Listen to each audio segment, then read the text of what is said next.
শ্রমিক ভট্টাচার্য বিজেপি রাজ্য সভাপতি, তিনি এর আগেও বলেছিলেন বিজেপির নাম করে তোলাবাজির বিভিন্ন অভিযোগ আসছে, কিন্তু তা করা যাবে না। এবার একেবারে আলটিমেটাম দিয়ে দিলেন। আলটিমেটাম কি? 15 দিন সময় দিলেন। বিজেপির নাম করে তোলাবাজির অভিযোগ যাদের নামে আসছে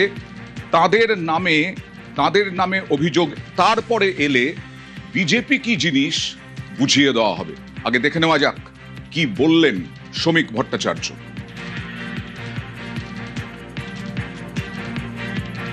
আমাদের দলের নাম নিয়ে কিছু মানুষ বিভিন্ন জায়গায় তোলাবাজির চেষ্টা চালাচ্ছে। মুখ্যমন্ত্রী শুভেন্দু অধিকারী কঠোর হাতে প্রশাসনিক স্তরে সেটা ব্যবস্থা নিচ্ছে। আমরাও দলের পক্ষ থেকে সাংগঠনিকভাবে যেটা করার করছি। বিচ্যুতি দু এক জায়গায় আছে, কিন্তু কোনো বিচ্যুতিকে দীর্ঘদিন মানা যাবে না। সরকারের নীতি এ ব্যাপারে জিরো টলারেন্স। আরো 15 দিনের সময় দেখছি আমরা, তারপরে যেটা হবে বুঝতে পারছি। প্রতিনিধি প্রীতিশের কাছে। প্রীতিশ, কেন এই আলটিমেটাম দিতে হলো শ্রমিক ভট্টাচার্যকে?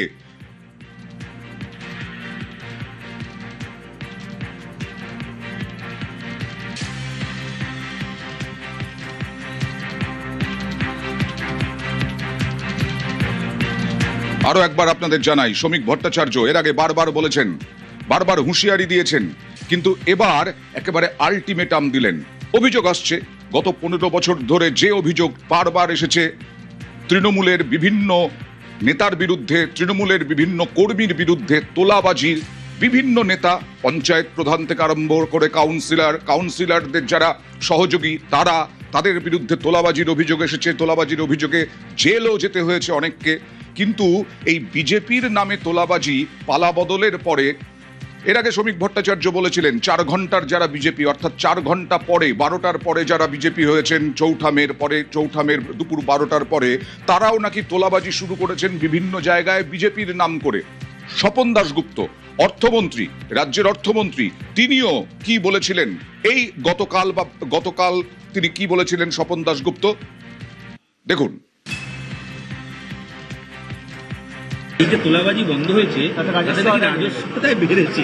হ্যাঁ, নিশ্চয়ই মানুষের কাছে আর একটু পকেটে আর একটু বেশি টাকা রইলো। দুরকম ট্যাক্স দিতে হতো, একটা সরকারকে ট্যাক্স দেওয়া হতো, আরেকটা দেওয়া হতো আনঅফিসিয়াল রিসিট ছাড়া ট্যাক্স। সেই রিসিট ছাড়া ট্যাক্সটা অনেকটা কমে গেছে। আমি বলছি না যে পুরোটা চলে গেছে, কিন্তু অনেকটাই কমে গেছে। অনেকটাই কমে গেছে, কিন্তু পুরোটা চলে যায়নি। কেন প্রীতিশ? আজকে শ্রমিক ভট্টাচার্যকে একেবারে তিতিবিরক্ত হয়ে গেছেন শ্রমিক ভট্টাচার্য। না হলে 15 দিনের আলটিমেটাম দিতেন না, কেন দিতে হলো?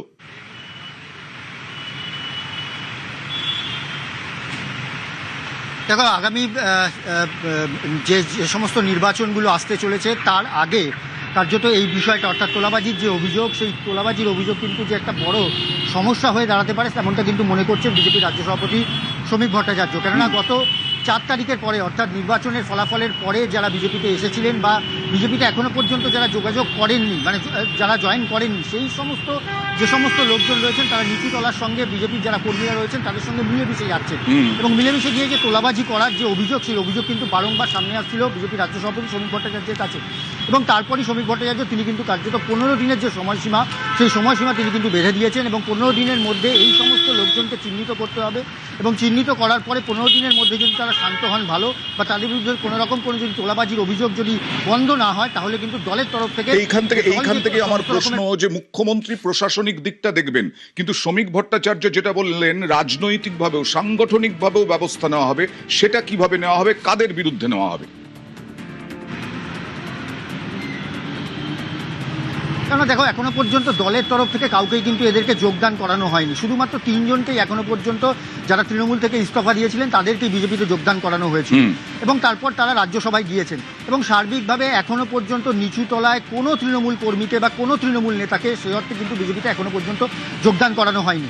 সেই পরিপ্রেক্ষিতে দাঁড়িয়ে গত 4 তারিখের, অর্থাৎ নির্বাচনের ফলাফলের পর যে সমস্ত বিজেপির যারা কর্মীরা রয়েছেন, যারা নিচুতলার কর্মীরা রয়েছেন, তারা কিন্তু একাধিকবার বিজেপি রাজ্য সভাপতি শ্রমিক ভট্টাচার্যকে অভিযোগ করেছেন যে নিচুতলায় কিন্তু একাধিক যারা কর্মী সমর্থকরা রয়েছেন বিজেপির, তারা তৃণমূলের সঙ্গে কোনো রকমভাবে যোগাযোগ রাখছেন, বা এই সমস্ত তৃণমূল কর্মীরা তারা বিজেপিতে যোগদান করে দিতে পারে বা তারা কাছাকাছি চলে আসতে পারেন, এমনটা মনে করা হচ্ছে। এবং তারপর অভিযোগের ভিত্তিতেই কিন্তু শ্রমিক ভট্টাচার্য তার তরফ থেকে যে স্পষ্ট বার্তা, এই সমস্ত তোলাবাজির অভিযোগ কোনো রকমভাবে বরদাস্ত করা হবে না। রাজ্যের পুলিশ প্রশাসন বা রাজ্যের মুখ্যমন্ত্রী শুভেন্দু অধিকারী কোনো রকমভাবে এই বিষয়গুলোকে কোনো রকমভাবে বরদাস্ত করবেন না। দলের তরফ থেকে যা ব্যবস্থা নেওয়া বা প্রশাসনের তরফ থেকে যা ব্যবস্থা নেওয়া সেটা কিন্তু নেওয়া হবে। একেবারে 15 বছর ধরে প্রচুর অভিযোগ এসেছে তোলাবাজি তৃণমূলের আমলে, এবং সেই অভিযোগের ভিত্তিতে অনেকেই জেলে গেছেন। আর গত প্রায় 3 মাস হলো এই সরকার এসেছে, কিন্তু এই সরকার আসার সঙ্গে সঙ্গে কি তোলাবাজি বন্ধ হবে? সেরকম হয়তো হবে না, যেটা স্বপন দাশগুপ্তও বললেন এখনো চলছে। আর সেই কারণেই আলটিমেটাম শ্রমিক ভট্টাচার্যের কি বললেন আরো একবার দেখাবো। আমাদের দলের নাম নিয়ে কিছু মানুষ বিভিন্ন জায়গায় তোলাবাজির চেষ্টা চালাচ্ছে। মুখ্যমন্ত্রী শুভেন্দু অধিকারী কঠোর হাতে প্রশাসনিক স্তরে সেটা ব্যবস্থা নিচ্ছে। আমরাও দলের পক্ষ থেকে সাংগঠনিকভাবে যেটা করার করছি। বিচ্যুতি দু এক জায়গায় আছে, কিন্তু কোনো বিচ্যুতিকে দীর্ঘদিন মানা যাবে না। সরকারের নীতি এ ব্যাপারে 0 টলারেন্স। আরো 15 দিনের সময় দেখছি আমরা, তারপরে যেটা হবে বুঝতে পারবো। এবার একেবারে জ্বলন্ত দৃষ্টান্ত আপনাদের সামনে নিয়ে আসবো। হাওড়ায় তৃণমূল নেতার বিজেপির নাম করে তোলাবাজি, এই অভিযোগ উঠছে। দেখুন তো কি বলা হচ্ছে। ये कौन सा है, मतलब बीजेपी का है कि किसका है? वो तो दिलीप घोष की वहाँ से समर्थन है। वो कब हुआ था? हाँ? वो कब हुआ? प्रेसिडेंट से बता दी, वही बैनर लगाया है। कैसे कर लिया? किससे पूछा? डिस्ट्रिक्ट प्रेसिडेंट से पूछा था उसको आप मिला बुलाइए। है, उसको बुलाया। और दूसरा बात, वही लगा है। अभी का अभी सारा बैनर खुलना चाहिए।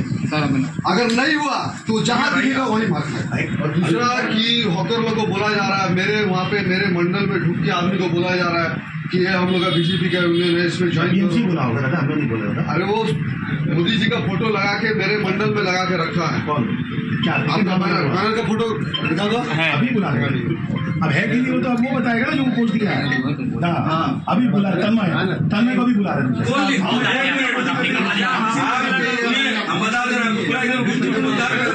তৃণমূল নেতা হঠাৎ বিজেপি নেতা, এবং এখনো তোলাবাজির অভ্যেস যায়নি। এর আগেও তোলাবাজির অভিযোগ ছিল কি? সরাসরি চলে যাব প্রতিনিধি দেবাশিসের সঙ্গে কথা বলবো। দেবাশিস, একেবারে দিলীপ ঘোষ, সীতারামন তাদের চিঠি নকল করে নিয়ে আসা হলো, এত বড় ক্ষমতা, এখনো পর্যন্ত এত বড় সাহস।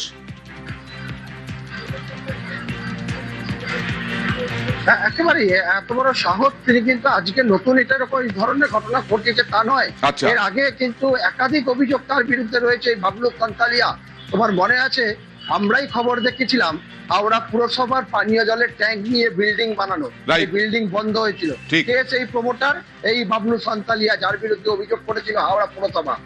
একাধিক অভিযোগ রয়েছে। হঠাৎ করে আমরা দেখেছি যে 2000 ভোটে 26-এ কার্যত বালির যে শিবপুরের যে প্রার্থী রানা চ্যাটার্জির হয়ে কার্যত তিনি পথে নেমেছিলেন, প্রচার করেছিলেন, কিন্তু 4 তারিখের পরেই তিনি হঠাৎ করে বিজেপি ঘনিষ্ঠ হতে শুরু করেন।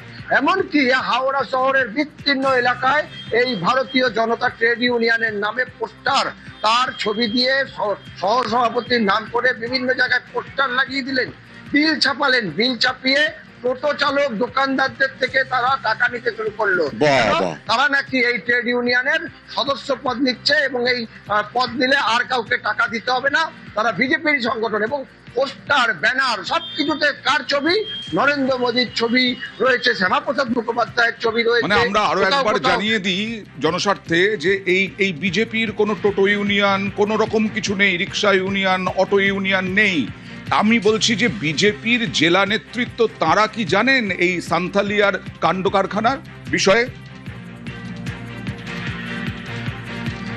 দেখো, এই প্রকাশ্যে, অর্থাৎ এই ব্যানার পোস্টার প্রকাশ্যে আসা এবং টোটোওয়ালারা যখন তাদের বিল দিয়ে বিজেপি নেতাদের জানায়, তারপরেই কার্যত এই সান্থালিয়া যিনি রয়েছেন কুঞ্জ বিহারী, তার অফিসে পর্যন্ত বিজেপির কর্মী সমর্থকেরা ঘেরাও করে, যে ভিডিও ভাইরাল হয়। এবং পাশাপাশি এই অভিযোগ পাওয়ার পর জেলা বিজেপির তরফ থেকে হাওড়া থানা এবং ব্যাটরা থানা, এই দুটি থানাতে এর বিরুদ্ধে অভিযোগ দায়ের করা হয়েছে, এফআইআর করা হয়েছে। সেখানে কিন্তু তাকে এখনো পর্যন্ত পুলিশ অবশ্য এই সান্তালিয়াকে আটক করেনি বা দেখা যাক পুলিশ কবে পদক্ষেপ করে, কত দ্রুত পদক্ষেপ করে এই তৃণমূল নেতা যিনি বিজেপি হয়ে গেলেন হঠাৎ করে এবং তোলাবাজির অভ্যেস ছাড়তে পারলেন না, তার বিরুদ্ধে ভুরি ভুরি অভিযোগ। কি বলছেন অভিযুক্ত নেতা, দেখুন। ये कौन सा है मतलब बीजेपी का है कि আমার নামে 1 টাকাও যদি আপনি দেখাতে পারেন 1 লক্ষ টাকা আমি পুরস্কার দেবো। আমরা এইসব কাজ নোংরা কাজে থাকি না। আমি 100 ক্লাব দিয়ে কানেক্টেড, সব জায়গায় আমি চিফ গেস্ট, ভালোবেসে আবেগে কাজ করি। এইটাই এখন আপাতত, যেহেতু আমার মিসেস একটা বড় মুখ ছিল হাওড়া, লোকে ভয় দেখিয়ে তারপরে একটা দাঁড়িয়ে আসছে, এটা দাও মানে তোমার কিছুই লাগবে। কারো নিজের স্বার্থ হতে পারে, ব্যক্তিগত রাগ হতে পারে, কারো স্বার্থ হতে পারে, সেটা তো মেটাতে পারবে না। হাওড়ার বিজেপি সাংগঠনিক জেলার সভাপতি তিনি কি বলছেন দেখুন। लगा के मेरे मंडल में लगा के रखा है এরা বিভিন্ন সময় দুর্নীতিগ্রস্ত সরকার, তৃণমূল সরকার চলছে, তখন এই ভদ্রলোককে দেখেছি এরা আগের যে মুখ্যমন্ত্রীর ছবি, অরূপ রায়ের ছবি দিয়ে এরা বিভিন্ন ক্রাইম করেছে, দুর্নীতি করেছে, অর্থ তুলেছে। তা এর বিরুদ্ধে যখন ইনি আমাদের বিজেপির এসব নাম ব্যবহার করছে, আমরা থানাতে চিঠি দিয়েছি যে ইমিডিয়েট এইসব লোককে আপনাদের গ্রেপ্তার করতে হবে। অর্পিতাকে আজকে বর্ধমান আদালতে ঝাড়খণ্ডের সাহেবগঞ্জ থেকে গ্রেফতার হামিমের বান্ধবী অর্পিতা সরকার, এবং সেই অর্পিতা সরকার তথ্য জোগাড়ে বান্ধবীকে ব্যবহার করত এই হামিম মণ্ডল। দেখছেন সেই ছবি। কথা বলবো প্রতিনিধি রৌনকের সঙ্গে। রৌনক, আরো বিস্তারিত জানতে চাইবো এই মুহূর্তে যারা নিউজ 18 বাংলায় চোখ রেখেছেন, অর্পিতা কিভাবে হামিম এবং অর্পিতা দুজনে মিলে এই জঙ্গিমূলক কাজকর্ম করত। সাজ্জাদ ভাট গোষ্ঠীর সঙ্গে হামিমের যথেষ্ট যোগাযোগ রয়েছে, সেই তথ্য প্রমাণ এসটিএফের হাতে আসে।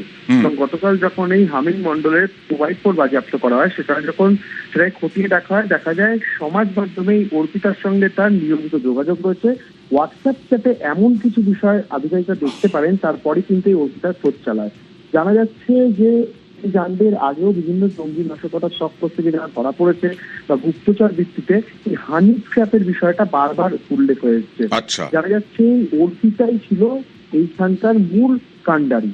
মূলত যে ধরনের প্রভাবশালী ব্যক্তি বা সংবেদনশীল তথ্য হামিমের লাগতো, সেগুলোই অর্পিতাকে দ্বারাই হামিম কালেক্ট করতে বিভিন্ন জায়গা থেকে। এইরকম ধরনের একাধিক চ্যাট কিন্তু ইতিমধ্যে এসটিএফ এর হাতে আছে। এই কারণেই এসটিএফ এর তদন্তকারী আধিকারিকরা মনে করছেন যে শুধুমাত্র হামিম অর্পিতা নয়, এছাড়াও কিন্তু এই চক্রের মধ্যে আরো বেশ কয়েকজন যুক্ত থাকতে পারে।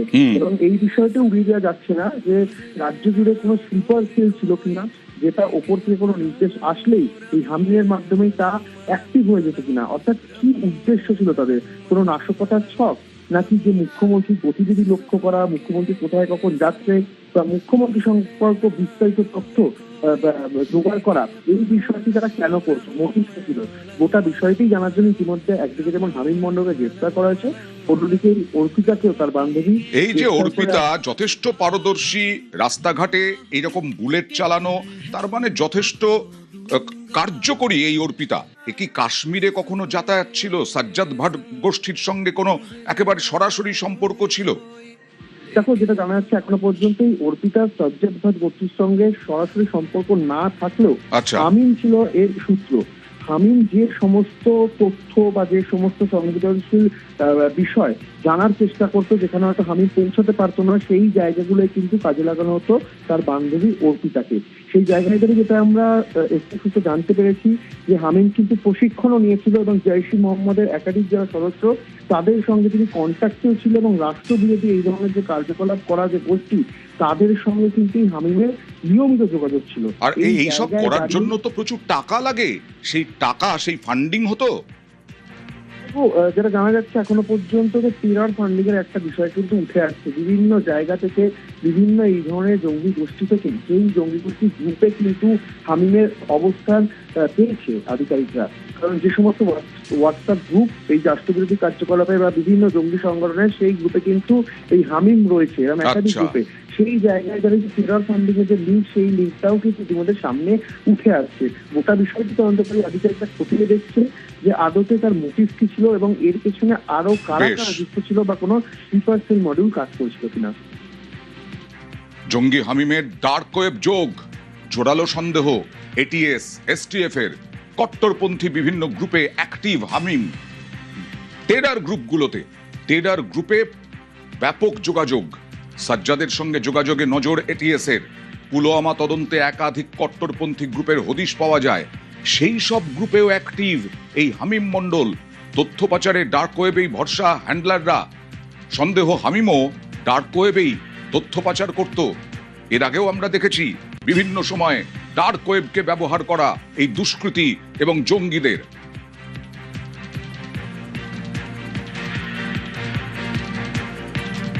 আর গতকালই দেখিয়েছিলাম জিমে জঙ্গি কিভাবে গ্রেফতার হয়েছিল এবং সূত্র মারফত জানা গিয়েছিল যে এই জঙ্গি রেনেসা আবাসনেই থাকতো এবং সে জিমে যেত, কসরত করত। দেখুন।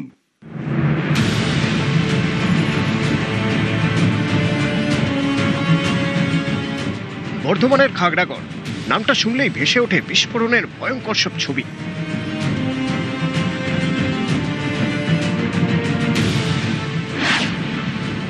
সেই খাগড়াগড় থেকে 2 কিলোমিটার দূরে নবাবহাটের রেনেসা টাউনশিপ। এই রেনেসা টাউনশিপ থেকে বৃহস্পতিবার গ্রেপ্তার করা হয় জঙ্গি হামিম মণ্ডলকে।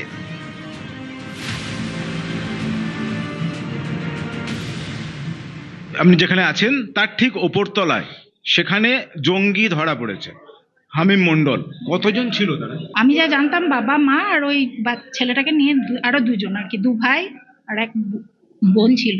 হ্যাঁ, পুরো পরিবার পরিবার হিসেবেই জানতাম। কতদিন ছিল এখানে? ভোটের রেজাল্ট বেরোনোর পরই বোধহয় এসেছিল। এখানে আগে চুরির ঘটনা ঘটেছে, ডাকাতির ঘটনা ঘটেছে, গুলি হয়েছে, এখন আবার জঙ্গি ধরা পড়লো। এখানকার নিরাপত্তা নিয়ে কি বলবেন? নিরাপত্তার গাফিলতি আছে এটা, এবং এমন একটা জায়গা কলকাতার দিকে আপনার দুর্গাপুর যেদিকে খুশি পালিয়ে যাওয়ার রাস্তাটা খুব বিশাল। এখানকার বাসিন্দা হিসাবে এটাই বলবো যে আমরা ভয়ে আতঙ্কিত। আমরা নিরাপত্তা নিয়ে তো খুবই চিন্তিত। এটা তো আমরা 1000বার বলবো, ভালো স্টেপ নেওয়া উচিত। রেনেসা টাউনশিপ বর্ধমান শহর লাগোয়া অভিজাত আবাসন। কয়েক হাজার ফ্ল্যাট রয়েছে এই আবাসনে। এই টাউনশিপের অবস্থান খুব গুরুত্বপূর্ণ। 19 নম্বর জাতীয় সড়ক ঘেঁষা রেনেসা। কলকাতা থেকে জাতীয় সড়ক ধরে যাওয়া যায় পানাগড়, দুর্গাপুর, আসানসোল, ধানবাদ। এমন একটি অভিজাত আবাসনের নিরাপত্তা নিয়ে বারবার প্রশ্ন উঠেছে। এর আগে রেনেসায় ডাকাতির মতো ঘটনাও ঘটে, এমনকি গুলি চলার ইতিহাসও রয়েছে। সেই আবাসন থেকে এবার জালে জঙ্গি। এখানেই অনেকের প্রশ্ন, এহেন অভিজাত আবাসনে নিরাপত্তা নিয়ে এত ঢিলেমি কেন? ঘর ভাড়া নিয়ে একজন জঙ্গি থাকছে, অথচ কেউ কিচ্ছু টের পাচ্ছে না। স্থানীয়দের দাবি, দীর্ঘদিন ধরে তারা পুলিশ আউটপোস্টের দাবি জানিয়েছেন, কিন্তু কিছুই হয়নি। 19 নম্বর জাতীয় সড়কের পাশেই রেনেসা উপনগরী। আর এই বিশাল উপনগরীর জন্য একটা পুলিশ আউটপোস্ট বা একটা ফাঁড়ি তৈরির দাবি বাসিন্দাদের দীর্ঘদিনের। এবং এই যে জঙ্গি ধরা পড়ার পর সেই দাবি আরো জোরালো হচ্ছে। সবকিছু অ্যারেঞ্জমেন্ট করা আছে, ঘর হয়ে আছে, পুলিশ একদিন উদ্বোধনও হলো, তারপর হঠাৎ কেন বন্ধ হয়ে গেল সেটা আর জানা নেই। এর আগে দেখবেন যে রেনেসা চুরি হয়ে যাচ্ছে, কখনো ডাকাতি হয়ে যাচ্ছে, তারপরে এই আজকের যে ঘটনা, এটা তো আরো একটা আতঙ্কের ব্যাপার। যেখানে দাঁড়িয়ে আছি এটা হলো রেনেসা উপনগরীর 3 নম্বর গেট দিয়ে ভেতরে ঢোকার রাস্তা। এখানে কিন্তু কোনো রকম কোনো গাড়ি থামিয়ে চেকিং বা কোনো রকম তাদেরকে তল্লাশি নেওয়ার কোনো ব্যবস্থাই কিন্তু এখানে নেই। মানে আপনারা কি যানজট সামাললেন শুধু? হ্যাঁ, যানজট প্লাস যারা অচেনা ব্যক্তি যদি এসে আমরা আটকাই। কিন্তু এই তো আমি এতক্ষণ ধরে দাঁড়িয়ে দেখছিলাম যে একটা 4 চাকা যাচ্ছে, 2 চাকা যাচ্ছে, তো তার মধ্যে দিয়ে কি যাচ্ছে না যাচ্ছে। 4 চাকাটা তো ওইভাবে তো আমরা আটকাতে পারি না। এখানে হয়তো রেজিস্টার আছে, এগুলো ওয়ার্কিং যে কাজের মাসিগুলো সব যায়, কাজের মাসি যারা যাচ্ছে আসছে তাদের ওয়ার্ক যারা করছে তাদের নাম আছে, কিন্তু কোন গাড়ি যাচ্ছে না যাচ্ছে সেসবের হ্যাঁ যতটা আমরা রেনেসার 3 নম্বর গেট দিয়ে ঢুকে যাওয়া যায় জঙ্গি হামিম মণ্ডলের ফ্ল্যাটে। মাস 3 আগে এই ফ্ল্যাটটি ভাড়া নেয় হামিম। রেনেসা উপনগরীর রোহিণী 9 যে টাওয়ার, তারই 3য় তলে এই যে একতা মেহতা আর H9/2B, এই ফ্ল্যাটেই থাকতো হামিম মণ্ডল। স্থানীয় এক মুদি দোকানের মালিকের মারফত এই ফ্ল্যাট ভাড়া নেয় হামিম। আর এই যে গ্রসারি শপ, রাইস যে শপ দেখা যাচ্ছে, সেই শপ থেকেই সাধারণত এই এলাকায় ভাড়া দেওয়া হয় এবং আলী নামে এক ব্যক্তি সেই ভাড়া ঠিক করে দেয় বা বলা যায় যে মধ্যস্থতা করে। এখন এই ঘটনা হামিম মণ্ডল গ্রেপ্তার হবার পর সেই আলীর নাম উঠে আসছে। আলী এখানে ভাড়ার ব্যবস্থা করে দিয়েছিল। এই যে জঙ্গি ধরা পড়ল, এদেরকেও আপনি দেখে দিয়েছিলেন। যিনি ধরা পড়েছেন ওনাকে তো আমি ভাড়া দিইনি, ওনার বাবাকে ভাড়া দিয়েছি।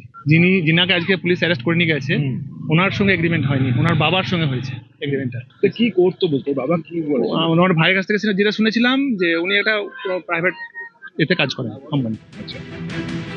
রেনেসা আবাসনের মধ্যে জিম। বৃহস্পতিবার সেখানে কসরত করছিল হামিম মণ্ডল। সেখান থেকেই তাকে গ্রেপ্তার করে বেঙ্গল এসটিএফ। পূর্ব বর্ধমান থেকে শরদিন্দু ঘোষ, নিউজ 18 বাংলা।